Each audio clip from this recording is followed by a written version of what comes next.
బ్యాగులు, పుస్తకాలు, బట్టలు, భోజనం సర్వం ప్రభుత్వమే చూసి మంచిగా చూసుకుంటుందని చెప్పి మరి వాళ్ళ పిల్లలను మనకప్పచెప్తే ఇవాళ ఈ ముఖ్యమంత్రి గారి నాయకత్వంలో ఆయన సొంత జిల్లా కాదు మొత్తం రాష్ట్రంలోని ప్రతి హాస్టల్లో ఇదే పరిస్థితులు ఉన్నాయి.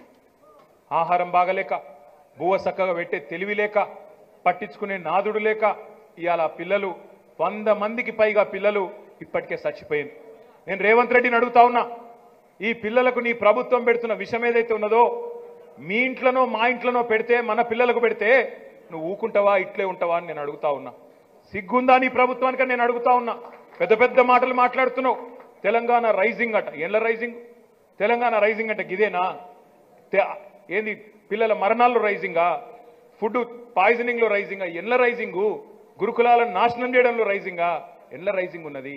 ఇంత అధ్వానమైన పరిస్థితిని ప్రభుత్వం దృష్టికి తీసుకొచ్చేందుకు మన విద్యార్థి విభాగం ఆధ్వర్యంలో గురుకుల బాట అనే కార్యక్రమం కూడా ప్రభుత్వానికి కనువిప్పు కలగాలని చెప్పి చేసినాం. 4 రోజులు నాటకాలు చేసిండ్రు. ఓ నిజంగానేమో చేస్తారనుకున్నా నేను.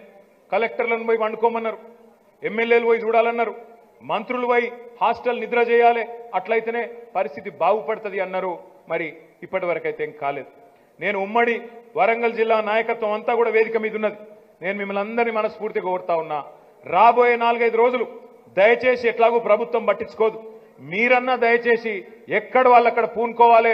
మనందరం కూడా మన కార్యకర్తలతో సహా, మన విద్యార్థి నాయకులతో సహా ప్రతి గురుకులాన్ని ఉమ్మడి వరంగల్ జిల్లాలో సందర్శిద్దాం, మనమే పోదాం. భూపాలపల్లిలో కూడా దయచేసి మనమే పోవాలి, ప్రతి హాస్టల్కి పోవాలి. ఎందుకంటే వర్షాకాలం, వానలు పడుతున్నాయి. పిల్లలకు ఈజీగా సీజన్ మారినప్పుడు ఎప్పటికప్పుడు సమస్యలు వస్తాయి. మామూలు మనుషులకే సీజన్ మారినప్పుడు వైరల్ రోగాలు అసలు అన్నీ వస్తాయి. అక్కడ ఆహారం బాగలేకపోయినా, వండే కాడ పరిస్థితి బాగలేకపోయినా పోయేది మన పిల్లలే. దయచేసి నేను కోరుతా ఉన్నా, ఉమ్మడి వరంగల్ జిల్లాలో మనం బాధ్యతగా తీసుకుందాం. ప్రతి నియోజకవర్గంలోని ప్రతి ఎస్సీ, ఎస్టీ, బీసీ, మైనారిటీ హాస్టళ్లను మనమే తిరుగుదాం. మనమే అక్కడి పరిస్థితులు మళ్ళొక్కసారి ప్రభుత్వం దృష్టికి తీసుకొచ్చి ఈ దున్నపోతు నిద్రపోతున్న ప్రభుత్వాన్ని లేపే ప్రయత్నం చేద్దామని చెప్పి మిమ్మల్ని అందరినీ కోరుతా ఉన్నా. చేద్దామా వద్దా? లేకపోతే ఎవరి పిల్లలు మాకెందుకు అంటారా? మీరు కూడా వాళ్ళు మన పిల్లలే. 5-6 లక్షల మంది పిల్లలు, మన తెలంగాణ పిల్లలు చదువుకుంటే బంగారు తునకలై రేపు భవిష్యత్ భారతానికి, భవిష్యత్ తెలంగాణకు నిర్మాతలు వాళ్ళు. అటువంటి పిల్లలు ఆగమైతుంటే చూసి ఊకుంటే మనకు కూడా పాపం తగులుతుంది. ఎట్లాగో ఈ దున్నపోతు ప్రభుత్వం పట్టించుకోదు, మనమన్నా పట్టించుకోవాలి, వాళ్ళని నిద్ర లేపాలని చెప్పి కూడా నేను మిమ్మల్ని కోరుతా ఉన్నా.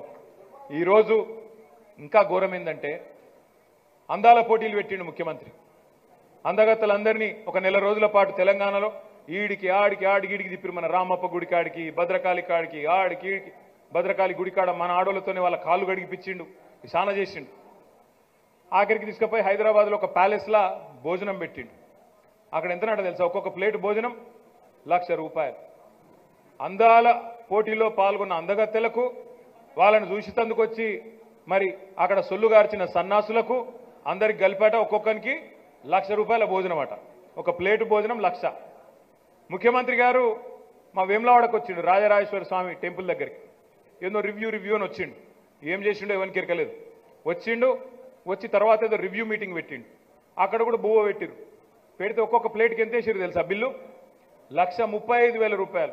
మరి బంగారం తిన్నారో ఏం తిన్నారో నాకే తెలియదు, కానీ ₹1,35,000 ఒక ప్లేటుకు. ఎందుకు చెప్తున్నా ఈ మాట అంటే, అందాల పోటీలకేమో ₹1,00,000 బువ్వ పెడతావు, ఏమ్లాడకు నువ్వు వస్తే ₹1,35,000 బిల్లు రాసుకుంటారు. మా పిల్లగాన్లకు బువ్వ పెట్టేందుకు ₹100-150 లేవా నీ ప్రభుత్వం కాడ? సరైన బువ్వ పెట్టేస్తలేదా? గది కూడా కష్టమే అవుతుందా ఈ ప్రభుత్వానికి? దానికి కూడా కేసీఆర్ని తిడతావా ఇక రేపు? ఆఖరికి అది కూడా కేసీఆర్ని తిడతావా మళ్ళా? అందుకే ఈ మాట మీరు పోయినప్పుడు మాట్లాడాలి. హాస్టల్లకు పోయినప్పుడు ఆ పిల్లలకు చెప్పాలి, పిల్లల తల్లిదండ్రులకు చెప్పాలి, అక్కడ వంట వండుతున్న ఆయాలకు చెప్పాలి, టీచర్లను అడగాలి, ఏం జరుగుతున్నది, ఏం లోపం ఉంది నిలదీయాలని చెప్పి నేను మిమ్మల్ని అందరినీ కూడా కోరుతా ఉన్నా. వాళ్ళ రాష్ట్రంలో పరిస్థితి ఇప్పుడే రమణారెడ్డి గారు ఒక మాట అన్నారు. కాళేశ్వరం ప్రాజెక్టు మా జిల్లాలోనే ఉన్నది, మా నియోజకవర్గం మా కూతవేడు దూరంలో ఉన్నది. ఆ ప్రాజెక్టు మొత్తం తెలంగాణకి మణిహారం అని. మీకు ఒక్క మాట నేను చెప్తా, దయచేసి ఇది ఒక్కటి జాగ్రత్తగా వినండి. ఎందుకంటే కాళేశ్వరం మీద జరుగుతున్న కుట్రలు, కేసీఆర్ మీద జరుగుతున్న కుట్రలు, మన పార్టీ మీద జరుగుతున్న కుట్రలు మీకు అర్థం కావాలి. 2 పార్టీలు కలిసి చేస్తున్న కుట్రలు మీకు అర్థం కావాలి. ఒక్క నిమిషం దయచేసి జాగ్రత్తగా వినాలి. తెలంగాణ ఎట్లుంటుందంటే భౌగోళికంగా ఇట్లా ఒక గుడిసె లెక్క ఉంటుంది. ఇట్లా ఒక గుడిసె లెక్క తెలంగాణ ఉంటుంది మనం భౌగోళికంగా. అంటే గుడిసెలకి ఇట్లుంటే ఒక వరుసకెళ్ళి గోదావరి పోతుంది, ఇంకో వరుసకెళ్ళి కృష్ణా నది పోతా ఉంటుంది. గోదావరి ఏమో సముద్ర మట్టానికి 80 మీటర్ల మీద గోదావరి వారుతుంది. కృష్ణా నది ఏమో 110-120 మీటర్ల మీదకి వెళ్ళి కృష్ణా నది వారుతుంది. అదే మన హైదరాబాద్ నగరం ఏదైతున్నదో 530 మీటర్ల మీద ఉంటుంది. 535 మీటర్ల మీద మన రాజధాని అక్కడ ఉంటుంది. ఇక్కడ 80 మీటర్ల కాడ ఉంటుంది గోదావరి, అక్కడ 110 మీటర్ల కాడ కృష్ణ ఉంటుంది, గిట్లా తెలంగాణ ఉంటుంది. మరి నీళ్లు పైకి తేవాలి, మన పొలాలకు నీళ్లు రావాలి, మన ఇండ్లకు తాగునీరు కావాలి. అట్లాగే మరి రేపు పరిశ్రమ ఎవరైనా పెడితే ఇక్కడ కాకతీయ మెగా టెక్స్టైల్ పార్కులను ఇంకో కాడనో పరిశ్రమ పెడితే దానికి కూడా నీళ్లు కావాలి. మరి ఏం చేయాలి? మీ అందరూ రైతు బిడ్డలు భూపాలపల్లిలో, మీ అందరు నేను ఒకటే అడుగుతా ఉన్నా. ఇప్పుడు మీరు పొలంలో బోరింగ్ వేస్తారు, బోరింగ్ వేసినాక నీళ్లు గుంజాలి, పైకి భూమిలోకి వెళ్ళి పైకి గుంజాలి. 5 HP 3 HP మోటార్ పెడతారు, మీ వాగులకి వెళ్ళి కూడా నీళ్ళు ఎత్తుకోవాలి. మరి చలివాగో ఇంకోటో నీళ్లు గుంజాలంటే మోటార్లు పెట్టన్నా? మరి అట్లాగే కేసీఆర్ గారు ఏం చేసిండ్రు అంటే ఆయన నాయకత్వంలో ఇక్కడ కింద 80 మీటర్ల కాడ ఎక్కడనైతే మేడిగడ్డ ఉన్నదో అక్కడికి వెళ్ళి గోదావరి నీళ్ళు, ఎందుకంటే అక్కడ పుష్కలంగా ఉంటాయి, ఎర్రటి ఎండలు ఉండంగా కూడా మొత్తం రాష్ట్రంలో చెరువులు ఎండిపోంగా కూడా ఏడ దొరుకుతాయి నీళ్లు అంటే అక్కడ పక్కా దొరుకుతాయి. ఎందుకంటే ఆడికి వెళ్ళి ప్రాణహిత ఇంకా వేరే నదులన్నీ గోదావరి అన్ని కలిసి మరి అక్కడికి వస్తాయి. కాబట్టి ఎర్రటి ఎండాకాలంలో కూడా అక్కడ పక్కా నీళ్లుంటాయి. కాబట్టి అక్కడ పాయింట్ పట్టి ఆడికెళ్ళి నీళ్లు లిఫ్ట్ చేసి 2 TMCల నీళ్ల కోసం మొదలు 2 TMCలు. ఒక TMC అంటే మీకు బండ లెక్క చెప్తా. హైదరాబాద్ ఎప్పుడైనా వచ్చిర్రా మీరంతా? ట్యాంక్ బండ్ పోయినరా? హుసేన్ సాగర్ చూసిర్రా? హుసేన్ సాగర్ 1 TMC. మీరు చూసే ఆ పెద్ద చెరువు హైదరాబాద్ నడిబొడ్డున హుసేన్ సాగర్ 1 TMC. అసొంటి హుసేన్ సాగర్లు రోజుకు 2 ఎత్తిపోసేటట్టు 80 మీటర్లకు వెళ్ళి 618 మీటర్లకు పైకి తీసుకుపోయే ప్రాజెక్టే కాళేశ్వరము. ఏదో చిన్న చిత్క ప్రాజెక్ట్ కాదు.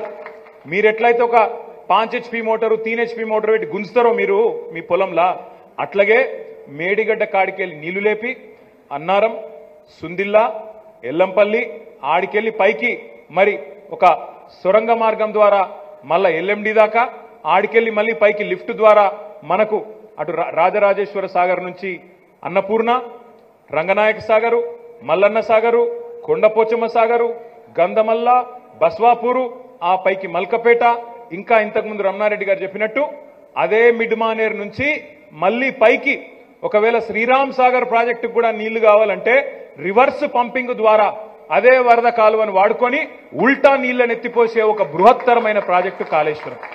ఇదేదో ఆల్తుఫాల్తు ముచ్చట కాదు, ఏదో ఒక వాగుల లిఫ్ట్ పెట్టి గీడికి నీళ్లు పోసే ప్రాజెక్టు కాదు. 80 మీటర్లు సముద్ర మట్టానికి మీదికెంచి 618 మీటర్లు కొండపోచమ్మ సాగర్. కొండపోచమ్మ సాగర్ 618 మీటర్ల మీద ఉంటే హైదరాబాదు 535 మీటర్ల మీద ఉన్నది. అంటే హైదరాబాద్ నెత్తి మీద కుండ పెట్టినట్టు. శాశ్వతంగా 15 TMCలు అంటే 15 హుసేన్ సాగర్లతో సమానమైన ఒక రిజర్వాయర్ను హైదరాబాద్ నెత్తి మీద కుండ పెట్టినట్టు వచ్చే 50-100 ఏళ్లు హైదరాబాద్ 3 కోట్ల జనాభాకు పోయినా డోక లేకుండా తాగునీటికి కేసీఆర్ గారు ఒక 100 ఏళ్ల ముందు సూపుతో కట్టిన ప్రాజెక్టు కాళేశ్వరం. కాళేశ్వరం అంటే ఒక మేడిగడ్డ కాదు, 3 బ్యారేజీలు, మేడిగడ్డ, అన్నారం, సుందిల్లా. ఇంతకుముందు నేను చెప్పినట్టు 15 రిజర్వాయర్లు. ఇప్పుడు నేను చెప్పిన కొండపోచమ్మ, రంగనాయక, మల్లన్న, గంధమల్ల, బస్వాపూరు, రాజరాజేశ్వర సాగరు, మల్కపేట ఇవన్నీ అందులో భాగం. 21 పంపింగ్ హౌజులు. మీరు ఒక్కొక్క కిందికెళ్ళి బోరింగ్ల నీళ్లు గుంజాలంటే 3 HP 5 HP మోటార్లు ఎట్లయితే వాడతారో మరి 2 TMCల నీళ్లు గుంజాలంటే చిన్న చిత్క పంపులు సరిపోవు కదా. ఒక్కొక్క పంపు, బాహుబలి పంపు 140 మెగావాట్ల పంపులు, ఒక్కొక్క పంప్ హౌస్ లో 21 పంపులు, ఒక్కొక్క పంపు కెపాసిటీ 140 మెగావాట్లు. ఒక గంత పెద్ద కథ కాళేశ్వరం.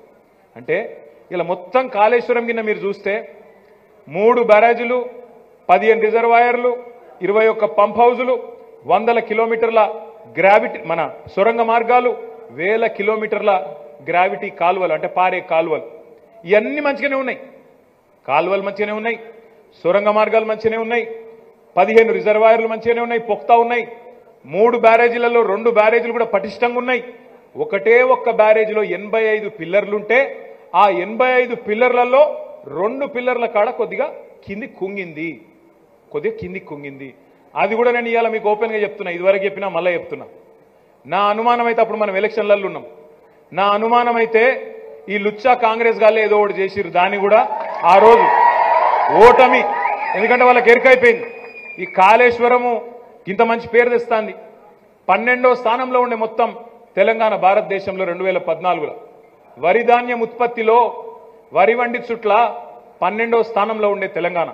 అసొంటి తెలంగాణ కాళేశ్వరం పుణ్యమా అని చెప్పి చెరువులు నింపుకొని కాలువలు నింపుకొని భూగర్భ జలాలు పైకొచ్చి బ్రహ్మాండంగా పంజాబ్ను హర్యానాను వెనుకకు నూకేసి నెంబర్ 1 అయింది భారతదేశంలో అంటే కాళేశ్వరం పుణ్యం. మరి కేసీఆర్ 100 ఏళ్ల కోసం హైదరాబాద్కు డోకా లేకుండా నీళ్లు ఇచ్చినాక, మంచిగా రైతులకు నీళ్లు ఇచ్చినాక, పటిష్టంగా చెక్ డ్యాములు కట్టినాక ఇక మననేవాడు దేక్తాడు రాబోయ్, ఏదో ఒకటి చేసి బట్టగాల్చి మీద వేయాలని చెప్పి మరి 1,00,000 కోట్ల కుంభకోణం 1,00,000 కోట్ల కుంభకోణం అని లబలబా లబలబా అని డబ్బల రాళ్ళే చూపినట్టు కిందికెళ్ళి మీద దాకా కాంగ్రెస్ వాళ్ళంతా అదే క్యాసెట్ వేసారు. మొన్న రేవంత్ రెడ్డి మామ చెప్పిండు, పద్మారెడ్డి ఆయన పిల్లనిచ్చిన మామ, ఆయన ఏమన్నాడు ఎరికేనా, ప్రాజెక్టు ఖర్చు అయిందే 80,000 కోట్లు, ఖర్చు పెట్టిందే 80,000 కోట్లు, ఇక 1,00,000 కోట్ల కుంభకోణం మెడికల్ అయితే అది ఉత్తర రాజకీయం ముచ్చట బక్వాస్ మాట అన్నాడు. ఏది పిల్లనిచ్చిన మామ. ఇక మరి రేవంత్ రెడ్డికి ఎప్పుడైనా ఆయన పెద్ద మనిషి పోయి చెప్తే బాగుండు. ఏదేదో మాట్లాడతాడు రేవంత్ రెడ్డి. కానీ ఇంకా ఘోరం ఏంటంటే, సరే 2 పిల్లర్లకు కొద్దిగా కుంగినాయి, అదేం మొత్తం కొట్టుకపోలే, ఏం కాలే. ఎవరన్నా ముఖ్యమంత్రి సరే ఆయనకు కావాల్సిన పదవి వచ్చింది, అబద్ధాలు ఆడిండు, కింద మీద మొత్తానికి పడ్డాడు, ఈ పార్టీలకి ఆ పార్టీలకు జంపు కొట్టిండు, ఆఖరికి ముఖ్యమంత్రి సీట్ అయితే పట్టిండు. ఇక పడ్డంకనే నిజాలు చెప్పాలి కదా. అప్పటిదాకా సరే ఏదో ఉల్టా పుల్టా మాట్లాడినా, ఎందుకంటే అది కాళేశ్వరం ఏమైనా కేసీఆర్ ఇంటేస్తా, కేసీఆర్ గారు రాస్తా మేడిగడ్డ కాదు కదా. రాష్ట్ర ప్రజల పైసలతోని రాష్ట్రానికి శాశ్వతంగా దేశానికి శాశ్వతంగా ఉండిపోయే ఒక అద్భుతమైన నిర్మాణం కాళేశ్వరం. ఇక్కడ ముఖ్యంగా నేను ఇక్కడ ఉన్న మా పిల్లల్ని అడుగుతా ఉన్నా, మా తమ్ముళ్ళని అడుగుతా ఉన్నా, మీకు ఒక చిన్న విషయం చెప్పాలి. నేను మీకు కాళేశ్వరం గొప్పతనం అర్థం కావాలంటే ఒక్కసారి ఫోన్ తీయండి జర, మీ ఫోన్ అందరూ ఒకసారి మీ ఫోన్ గుంజురు బయటికి, గూగుల్ కోన్రి, గూగుల్ ఎరికేనా లేదా, ఎరుకున్న వాళ్ళు గూగుల్ కోన్రి. గూగుల్లా తెలుగులో కొట్టేటోళ్ళు తెలుగులో కొట్టుర్రి, ఇంగ్లీష్లో కొట్టేటోళ్ళు ఇంగ్లీష్లో కొట్టుర్రి. తెలుగులో ప్రపంచంలో అతిపెద్ద లిఫ్ట్ ఇరిగేషన్ ప్రాజెక్టు అని కొట్టుర్రి. ప్రపంచంలో కొట్టురు, నన్ను కొట్టకుర్రి, దాన్ని కొట్టుర్రి. ప్రపంచం నాకు డైలాగులు కొట్టురు కాదు రాబోయ్, ప్రపంచంలో అతిపెద్ద లిఫ్ట్ ఇరిగేషన్ ప్రాజెక్టు అని తెలుగులో కొట్టుర్రి. ఏమొచ్చింది? ఎవరైనా అంగ్రేజీ పిల్లగాళ్ళు ఉంటే అంగ్రేజీలో కొట్టుంది. World's largest lift irrigation project కొట్టుర్రి. నీకు తెలుసురా భయ్, వాళ్ళకి తెలుస్తలేదు, కాంగ్రెస్ వాళ్ళకి చెప్పు. ఎందుకు చెప్తున్నా అంటే, సరే నేనేదో చెప్పినా అనుకో, గూగుల్ అయితే అవ్వద్దని చెప్పదు కదా, ఏది నిజమో గదే చెప్తుంది కదా, టెక్నాలజీ అదే మనిషి కాదు కదా. మరి గూగుల్ చెప్తాంది ఈరోజు ఇండియాలో కాదు తెలంగాణలో కాదు, ప్రపంచంలోనే అతి పెద్దదైన లిఫ్ట్ ఇరిగేషన్ ప్రాజెక్ట్ ఎక్కడున్నది? మీ భూపాలపల్లిలో ఉన్నది. గది యాद పెట్టుకోండి, తెలంగాణలో ఉన్నది, మీ భూపాలపల్లిలో ఉంది. గది మనం చేసిన పని, కానీ మనం చెప్పుకోలేదు. కథ ఏంటంటే, మీ భూపాలపల్లిలో ఉన్నదని మీరు మర్చిపోయినరు, తెలంగాణలో ఉన్నదని మేము మర్చిపోయినాం. మనది మనం చెప్పుకోలే, అందరికీ అన్నిరికే కదా అనుకొని ఎవరో తువాల వాళ్ళు వేసుకొని ఇట్లా తుడుచుకుంటా పిగినాం. దాంతో ఆయన కింద పడ్డాం. ఎందుకంటే చేసిన పని చెప్పుకోవాలి కదా, చెప్పుకోలేం మనం. కేసీఆర్ గారు పని చేసిండు, మనం చెప్పేది ఉండే, మన పని చెప్పుడు కింది దాకా. కానీ మనం ఏం చేసినాం? ఇగో నేను ఇప్పుడు మంచిగా పని చేసిండు అనుకో భూపాలపల్లిలో, మా ఊళ్ళో నేను మా ఇస్పేట్లో బాగా పనిచేస్తే ఆ రమేష్కే మొత్తం పేరు వస్తుంది, రమణారెడ్డి ఆయననే గుర్తుపడతాడు, నన్ను గుర్తుపడతలేడు, నేను దగ్గరకు వద్ద కూడా నన్ను దేక్తలేడు, తెలిసిరాని రమణారెడ్డికి ఒకసారి అని చెప్పి మిగతా వాళ్ళందరూ ఇట్లా అన్నారు. ఎందుకంటే పోయినప్పుడల్లా రమణారెడ్డి గారు రమేష్ అంటాడు, సురేష్ని యాద్ చేస్తలేడు, ఇంకోళ్ళని యాద్ చేస్తలేడు. అలా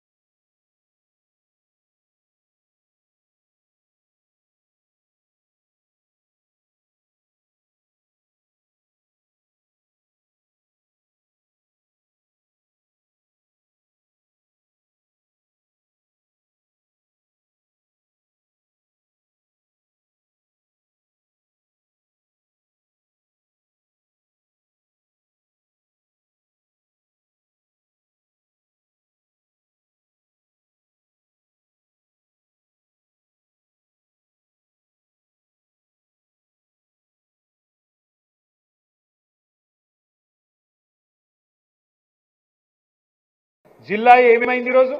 ఒకప్పుడు మీరు ఈడికెళ్ళి వరంగల్ పోయేది ఉండే, కలెక్టర్ను కలవాలంటే, జిల్లా అధికారులను కలవాలంటే 65 కిలోమీటర్లు పోవాలి. ఇవాళ ఏంది పరిస్థితి?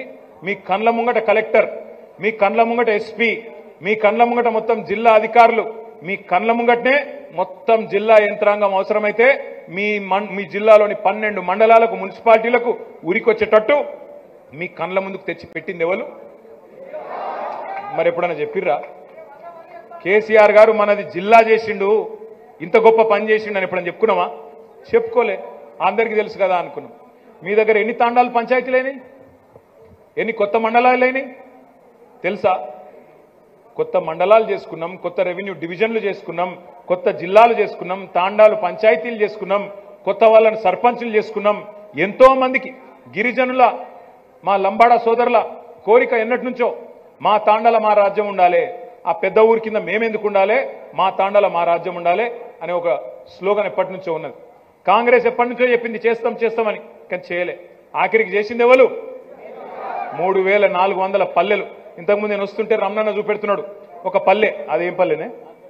రామచంద్రపురం. ఏ మండలం? చిట్యాల మండలం, రామచంద్రపురం.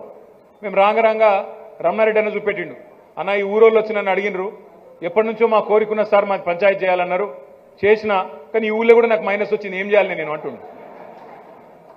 అంటే నేను ఎందుకంటున్నా అంటే చేసినాం, చెప్పిందేవాడు ఆ ఊళ్ళో ఉండే కార్యకర్తలు చెప్పాలి కదా, అరే మా రమణారెడ్డి సార్ కేసీఆర్ గారిని పట్టుకొని మొత్తానికి మన ఊరు పంచాయతీ చేసిండ్రా, మనం ఈసారి మాత్రం రుణపడి ఉండాలి సార్కు, కంపల్సరీ మన అధికారం మనకి ఇచ్చినందుకు మనం తనలాడాలి, ఒక్క ఓటన్న మెజారిటీ ఇవ్వాలి సార్కి అనుకున్నారా? అనుకోలే. రమేష్ సురేష్ చేస్తారు అనుకున్నాడు, సురేష్ రమేష్ చేస్తారు అనుకున్నాడు. ఇద్దరు కలిసి ఆయన ఎల్లయ్య కప్ప చెప్పిండు, ఎల్లయ్య మల్లయ్య కప్ప చెప్పిండు. మొత్తానికి ఎవరు పని చేయలేదు, రాజుగారి పాలకత అయిపోయింది, మొత్తం తేడా కొట్టింది, ఆయనతో ఉల్టాయి. గది జరిగింది. నేను ఇంకొక మాట అడుగుతున్నా. ఒకప్పుడు డిగ్రీ కాలేజ్ లేదు భూపాలపల్లిలో, డిగ్రీ కాలేజ్ కూడా లేదు. అసొంటి భూపాలపల్లిలో మెడికల్ కాలేజు, నర్సింగ్ కాలేజ్ వస్తుందని కలలో కూడా అనుకున్నారా మీరు? మరి మన విద్యార్థి సోదరులు, బీఆర్ఎస్ విద్యార్థి విభాగం, మా తమ్ముడు ఇన్నే ఉన్నాడు, మా వాసుదేవరెడ్డి, మనోళ్ళు కష్టపడన్నా చెప్పన్నా లేదా పొలగన్లకు పోయి, అరే మన కాడ ఒకప్పుడు డిగ్రీ కాలేజ్ లేదు, జూనియర్ కాలేజ్ లేదు, అవి కావాలంటే కూడా రోడ్డు మీదకి పోయి ధర్నా చేస్తే తప్ప మనకు రాకుంటుండే. అసొంటిది భూపాలపల్లిలో, ఉమ్మడి వరంగల్ జిల్లాలో ఒకనాడు ఒకే ఒక్క మెడికల్ కాలేజ్ తెలంగాణ రాకముందు, కాకతీయ మెడికల్ కాలేజ్ ఒకటే ఒక్కటి. ఈరోజు ఉమ్మడి వరంగల్ జిల్లాలో ఎన్ని మెడికల్ కాలేజీలు ఉన్నాయి? 5. భూపాలపల్లిలో 1, ములుగులో 1, జనగామలో 1, మహబూబాబాద్లో 1, కాకతీయ, మొత్తం కలిపి 5 మెడికల్ కాలేజీలు కట్టించిన మన నర్సంపేట, మర్చిపోయినా నర్సంపేటలో 1. ఇక గిన్ని మెడికల్ కాలేజీలు వరంగల్ రూరల్ జిల్లాకు 1 ఇచ్చి, అంటే ఇప్పుడు ఏంది? 1 ఉండే ఉమ్మడి వరంగల్లో, ఇంకొక 5 కొత్తగా కేసీఆర్ సార్ ఇచ్చిండు. చెప్పుకున్నామా? మరి నర్సంపేటలో ఓడిపోతుమి, భూపాలపల్లి ఓడిపోతుమి, మహబాద్లో ఓడిపోతుమి, ములుగులో ఓడిపోతుమి. ఏమిటి ఓడిపోయినాం? చెప్పుకోక పని చేయక, పట్టి లేక, అందరికి అన్నిరికే అనుకోని. ఓ రోజు మహబాద్ పోయినాం, నేను సత్యవతక్క ప్రభుత్వంలో ఉన్నప్పుడు. ఆడికెళ్ళి పోతుంటే మెడికల్ కాలేజ్ చూపెట్టుకుంటా చాలా గర్వంగా చెప్పింది సత్యవతక్క నాకు, అన్న మీకు తెలుసా ఈ మెడికల్ కాలేజీలో 140 మంది డాక్టర్లు ఉంటారన్నా, మాకు ఇలా హైదరాబాద్ పోయే అవసరం లేదు, వరంగల్ పోయే అవసరం లేదు, 140 మంది డాక్టర్లు అందరు స్పెషలిస్టులు మా మహబూబాబాద్లో ఉంటారని చెప్పి గర్వంగా చెప్పింది. కానీ మహబాద్లో కూడా ఓడిపోయింది. ఎందుకు చెప్తున్నా అంటే పని చేసుడు ఒక ఎత్తు, చెప్పుకున్నాడు ఇంకో ఎత్తు. నేను మీకు దండం పెట్టి చెప్తా ఉన్నా, నీళ్లు, నిధులు, నియామకాలు, ఇదే కదా జయశంకర్ సార్ మనకు నేర్పింది తెలంగాణ ఉద్యమంలో. నీళ్లు, నిధులు, నియామకాలు, దీనికోసమే కదా కొట్లాడినాము. మరి అలా ఏమైతుంది తెలంగాణలో కాంగ్రెస్ వచ్చినాక? అదే నడుస్తున్నది మళ్ళా, నీళ్లు, నిధులు, నియామకాలు. కానీ నీళ్ళేమో చంద్రబాబు కోతున్నాయి, నిధులేమో ఢిల్లీ కోతున్నాయి రాహుల్ గాంధీకి, నియామకాలేమో చంద్రబాబు తొత్తులకు పోతున్నాయి. మీరు చూడండి ఏమైతుందో. నీళ్లు కిందికి చంద్రబాబు, నిధులు రాహుల్ గాంధీకి, నియామకాలు చంద్రబాబు గారి తొత్తులకు. ఇది జరుగుతూ ఉన్నది. ఇది చెప్పొద్దా మరి? మనం కాకపోతే ఎవడు చెప్తాడు? మనం కాకపోతే ఎవరు కొట్లాడతారు? మనం కొట్లాడకపోతే ఈ దుర్మార్గులు అవసరమైతే కాంగ్రెస్, బీజేపీ కలిసి మన సింగరేణిని కూడా ప్రైవేట్ చేస్తారు, యాదికి పెట్టుకోమని చెప్పి కూడా నేను కోరుతా ఉన్నా. మళ్ళా గొంతు విప్పాల్సింది, కొట్లాడాల్సింది, తెగించి కలబడాల్సింది కేసీఆర్ బృందం, కేసీఆర్ దళమే తప్ప మిగతా వాళ్ళతో ఎవరితో కాదు. ఎందుకంటే వాళ్ళ కడుపులో నొప్పి ఉండదు. తెలంగాణ అంటే మళ్ళా మనకే ఉంటుంది, యాది పెట్టుకోండి దయచేసి. ఇక మోసాల గురించి, కాంగ్రెస్ మోసాల గురించి నేను ప్రత్యేకంగా మీకు చెప్పాల్సిన అవసరం లేదు. ఇవాళ ఎవరు అరే ఆగురు ఆగు ఆగు ఆగు ఆగు ఆగు ఆగు ఆగు ఎవ్వల ఏ ఒక్కళ్ళని అడిగిన రాష్ట్రంలో అందరూ గొల్లుమంటాను. మేము రాంగ రైతు కూలీలను అడిగినాం. నేను రమణన్న దగ్గర మొత్తం పొలంలో నాట్లేస్తున్నారు లేడీస్, వాళ్ళందరూ వచ్చి రోడ్డు కట్టం నిలబడి ఒక నిమిషం దిగు అంటే దిగినాం, మాట్లాడినాం. ఏమమ్మా మరి బాగా చెప్పారు కదా వీళ్ళు 12,000 రూపాయలు ఇస్తామన్నారు, ఇచ్చిర్రా అని అడిగిన. ఎక్కడి 12,000, మాకేం 12 పైసలు కూడా రాలే అన్న. మరి మీరు అందరు లేడీస్ కదా 2,500 ఇస్తా అన్నాడు, వచ్చినాయా అన్న. మన్ను కూడా రాలే అన్న. మీ ఇంట్లో ముసలోళ్ళు ఉన్నారా? ఉన్నారు. పెన్షన్లు పడ్డాయా? ఏడబడ్డాయి పెన్షన్లు. 2 నెలలు ఎగ్గొట్టిండు వీడు లంగవీడు. 2,000 4,000 చెప్తా అన్నాడు, ఉన్న 2,000 2 నెలలు ఎగ్గొట్టిండు అన్నారు. మరి మీ ఇంట్లో రైతు కూలీలే, మరి ఎవరైనా రైతులు ఉన్నారా అంటే మాకు ఇంత పొలం ఉంది అన్నారు. రైతు బంధు పడ్డదా అని అడిగిన. ఏడబడ్డది, ఓట్లప్పుడే ఎత్తాడు వీడు, నాట్లప్పుడే ఏడు. కేసీఆర్ ఉన్నప్పుడు నాట్లప్పుడు పడుతుండే, వీడు వచ్చినాక ఓట్లప్పుడే పడుతుంది అంటే బరాబర్ చెప్తున్నారు వాళ్ళు. నేనేమి అడగలే, నేనేం పెద్దగా లెక్చర్ ఇచ్చే అవసరం లేదు, మీరేం పెద్ద పోయి డప్పు కొట్టే అవసరం లేదు. అన్నీ తెలుసు. మీరు చేయవలసిందల్లా ఒకటే, ఇంటింటికి పోయి మీరు కొద్దిగా తట్టి లేపి అడిగితే చాలు. ఇంకొక మాట కూడా నేను కోరుతా ఉన్నా. ఇక్కడ రఘుపతిరావు ఉన్నాడు, ఎంపీపీ జెడ్పీటీసా? ఎంపీపీ మళ్ళీ భార్య జెడ్పీటీసీ. రఘుపతిరావు అన్న మీ ఊరేంది? గుడాటిపల్లి. ఏ మండలం? భూపాలపల్లి మండలం, గుడాటిపల్లి. రఘుపతిరావు గారు నేను ఎగ్జాంపుల్గా చెప్తున్నా. ఆయన ఎంపీపీ చేసిండు, ఆయన భార్య జెడ్పీటీసీ అయింది. ఇప్పుడు రఘుపతిరావుకు సవాల్ ఏంటంటే, నేను చేసేది, నువ్వు పెద్ద నాయకునివి, నువ్వు జెడ్పీటీసీవి, ఎంపీపీవి, మండలం అంతా నేను తిరుగుతా అంటావు, నువ్వు తిరుగు పర్వాలేదు. కానీ మొదలు చేయాల్సిందేంది, నీ గుడాటిపల్లిలో మెజారిటీ తెచ్చి ఎంపీటీసీని గెలిపించి సర్పంచ్ని గెలిపించి నువ్వు మొత్తం మండలం తీసుకురా. నువ్వెంత పెద్ద నాయకుడు అనగా నువ్వు అంతర్జాతీయ నాయకుడైనా పర్వాలేదు, కానీ నువ్వు అంతర్రాష్ట్రం కూడా తిరుగు, నేను అద్దటలేదు. కానీ కాదు ఒక నిమిషం, నేను ఎగ్జాంపుల్ చెప్పిన, నేను ఒక్కనివే కాదు, ఇక్కడ ఉన్న జెడ్పీటీసీలు, ఇక్కడ ఉన్న రాష్ట్ర నాయకులు, ఇక్కడ ఉన్న జిల్లా నాయకులు, ఇక్కడ ఉన్న పెద్ద నాయకులు ముందు మీ ఇంట్లో గెలవాలి. మీ ఇంట్లో గెలిచి బయటకు వెళ్ళాలి.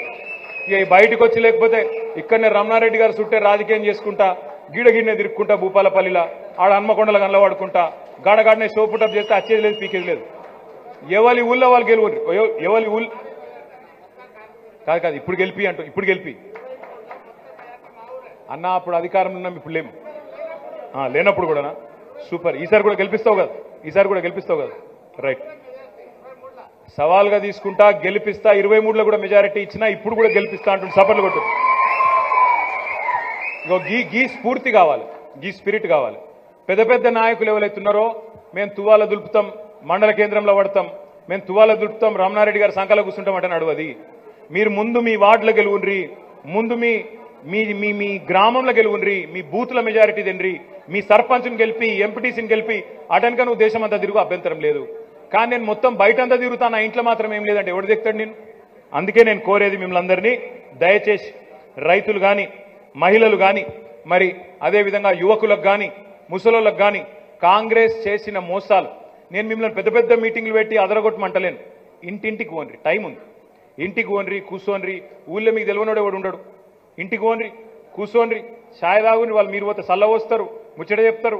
మంచిగా కేసీఆర్ పంపిండు అంటే ఇంకా బెస్ట్, మంచిగా దగ్గర కూర్చోబెట్టుకొని కేసీఆర్ ఎట్లున్నాడు బిడ్డ, మంచిగున్నదా, ఆరోగ్యం అని అడుగుతారు. అందుకే మీరు పోయి ముచ్చట పెట్టి బుద్రకిచ్చి మీరిగిన కరెక్ట్గా పనిచేస్తే ఖచ్చితంగా భూపాలపల్లి జిల్లా మీద గులాబీ జెండా ఎగిరేది పక్కా అనే మాట నేను మీకు విజ్ఞప్తి చేస్తా ఉన్నాను. ఎందుకంటే 12 మండలాలు ఉన్నాయి, 12లో 7 మీ కాడనే ఉన్నాయి, 12లో 7 మీ కాడనే ఉన్నాయి.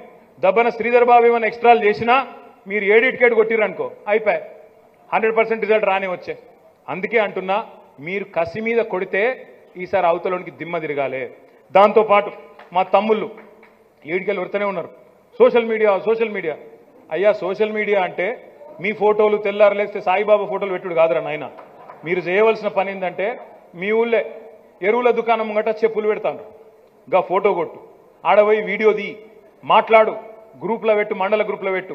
పోలీసోడు ఫోన్ చేస్తాడు, ఏమరా తమ్మి బాగా నిలుగుతున్నావు, నువ్వు సింపుల్గా ఒకటే, ఏం లేదు సార్ మా పార్టీ చెప్పింది చేస్తున్నా అని చెప్పు. నువ్వు పోలీసు వాళ్ళకు కానీ అధికారులకు కానీ ఎక్స్ట్రాలు మాట్లాడి కాంగ్రెస్ కార్యకర్తల లెక్క పనిచేస్తున్న అధికారులకు ఒకటే మంత్రం, నువ్వు రేపు జెడ్పీటీసీ గెలువు, ఎంపీపీ గెలువు, వాడే సచ్చుకుంటా నీ ఇంటికి వచ్చి సల్యూట్ కొట్టి, అమ్మో మీరు అధికారంలోకి వస్తున్నారు, రమణారెడ్డికి చెప్పు, కేటీఆర్కి చెప్పు, మళ్ళీ మీరు అధికారంలోకి రాగానే నాకు జర మంచి పోస్టింగ్ ఈ తమ్మి అని వాడే నీ దగ్గరికి రాకపోతే నన్ను పట్టుకో. మీరు చేయాల్సిన పని ఒకటే ఒకటి, గెలుపే మంత్రం, గెలుపే మంత్రం. మీరు గడిదిక్కు చూడు, వాడు కేసు పెట్టిండు, వీడు ఫోన్ చేసిండు అనగానే నువ్వు మళ్ళీ 10 మందికి ఫోన్ చేసి వాళ్ళని భయపెట్టి నువ్వు భయపడి ఆగమాగం కాకుర్రి. రమణారెడ్డి సాబ్ ఉన్నాడు, మన లీగల్ సెల్ ఉన్నది, ఎవ్వల మీద కేసైనా కంటికి రెప్పలా కాపాడుకుంటాం, వస్తాం, వాలిపోతాం, మీ ఇంటికి వస్తాం, రమణన్ వస్తాడు, జ్యోతక్ వస్తుంది, యాడికి కావాలంటే ఆడికి వస్తాం. భయపడే అవసరం లేదు, ఎవ్వరు కూడా ఏ ఒక్కరు కూడా భయపడే అవసరం లేదు. ఇక్కడ మీ జిల్లా పార్టీ ఆఫీస్ ఉన్నది. ఈరోజు ఎట్లయితే హైదరాబాద్లో నిన్న విద్యార్థులకు శిక్షణ కార్యక్రమాలు పెట్టుకున్నామో అట్లాగే కార్యకర్తలకు కూడా తొందరలో ప్రతి సబ్జెక్టు మీద శిక్షణ కార్యక్రమాలు పెట్టుకుందాం. అట్లాగే లీగల్ టీంలను కూడా జిల్లాల వారీగా తయారు చేసుకుందాం. లీగల్ టీంలను Bhupalpally legal team, Hanamkonda legal team ఎక్కడికక్కడ జిల్లాల్లో తయారు చేసుకుందాం. చేసుకొని కేసు అయితే హైదరాబాద్కి చూడాల్సిన అవసరం లేకుండా హన్మకొండలో మీకు అందుబాటులో ఉండేటట్టు ఓ 5 మందినో 10 మందినో ఎంగేజ్ చేస్తాం. మా సుదర్శన్ రెడ్డి గారు, మా శ్రీనివాస్ రెడ్డి గారితో కూడా నేను రిక్వెస్ట్ చేస్తా ఉన్నా, అక్కతో అన్నతో కూడా చేస్తా ఉన్నా. దయచేసి వినయ్ భాస్కర్ అన్నతోని, మిగతా నాయకులతోని, నరేంద్రతోని మాట్లాడి హన్మకొండ హెడ్ క్వార్టర్లో కూడా మనకు ఒక పెద్ద టీం పెట్టుకుంటే ఒక 5-10 మంది బ్రహ్మాండంగా మన పార్టీల్లో ఉన్నారు, వేరే వాళ్ళు కూడా అవసరం లేదు, మన పార్టీల్లో ఉన్నారు. వాళ్లకు మాట్లాడుకొని ఎక్కడ ఎవరి మీద కేసు అయినా మనమే పోయి కోర్టులో వాదిస్తే ఇలా కోర్టులు చాలా నిజాయితీగా పనిచేస్తూ ఉన్నాయి, మనకు న్యాయానికి ధర్మానికి అండగా ఉంటా ఉన్నాయి. కాబట్టి మనకి ఏ ఇబ్బంది లేదనే మాట కూడా నేను చెప్తా ఉన్నా. ఇక చివరిగా నేను ఒక్క మాట చెప్తా, అన్నిటికీ మందు 3 ఏళ్ళు ఇంకా టైం ఉంది అని మీరు అనుకుంటాను, కానీ 3 ఏళ్ళు లేదు వాస్తవానికి. ఎందుకంటే ఆఖరి సంవత్సరం ఎలక్షన్ సంవత్సరం, అందులో ఏం చేసినా ఏం చెల్లినా ఏం ఒరినా ఎవడినాడు, అప్పటికే మైండ్ మేకప్ అయిపోతుంది. కేసీఆర్ను మళ్ళీ ఎట్లా తెచ్చుకోవాలన్న దాని మీద ఫుల్ ఫిక్స్ అయి ఉంటారు. ఇక మిగిలింది 2 సంవత్సరాలు. ఈ 2 సంవత్సరాల కథకు ఆరిపోయే దీపానికి ఎలుగు చాలా ఎక్కువ అన్నట్టు రేవంత్ రెడ్డి ఇక్కడుండే ఎమ్మెల్యే కొద్దిగా ఎగురుడు దుంకుడు ఎక్కువ ఉంటుంది. ఇంకా రాను ఇంకెక్కువ అవుతుంది, ఫ్రస్ట్రేషన్ పెరుగుతుంది, ఎక్కువ అవుతుంది, ప్రజలు ఈ బల కొడతారని తెలిసినాక ఇంకో లొల్లు ఎక్కువ అవుతుంది, సౌండ్ ఎక్కువ అవుతుంది. భయపడకండి, గట్టిగా నిలబడదాం. ఇంకొక 6 నెలలు గట్టిగా మనం తగులుకుంటే ప్రజలు ఆ తర్వాత పూలలో పెట్టి మన ముఖ్యమంత్రిగా కేసీఆర్ గారిని తిరిగి మళ్ళీ 2028 సంవత్సరంలో తీసుకొచ్చే బాధ్యత వాళ్ళు తీసుకుంటారు. ఈ 6 నెలలు మనందరం ఎక్కడి వాళ్ళం అక్కడ కష్టపడదాం. బీఫామ్ ఒక్కలకే వస్తుంది, పార్టీ స్టేట్ అబ్జర్వర్లు వస్తారు, వాళ్ళు కూడా కూర్చుంటారు. ఇక్కడ రమణారెడ్డి గారికి ఇష్టం ఉందా, ఇంకోళ్ళకి ఇష్టం ఉందా అని కాదు, గెలిచేటోళ్ళు ఎవరు అని అసెస్మెంట్ చేసుకొని అవసరమైతే రమణన్నను కూడా ఒప్పించి మెప్పించి మనం అంతా కూడా కలిసి సమిష్టిగా నిర్ణయం తీసుకొని గెలుపు గుర్రాలం పెట్టుకొని ఒకరికే టికెట్ వస్తుంది కాబట్టి మిగతా వాళ్ళందరం కూడా ఒకరికొకరు అడ్జస్ట్మెంట్ చేసుకోవాలి.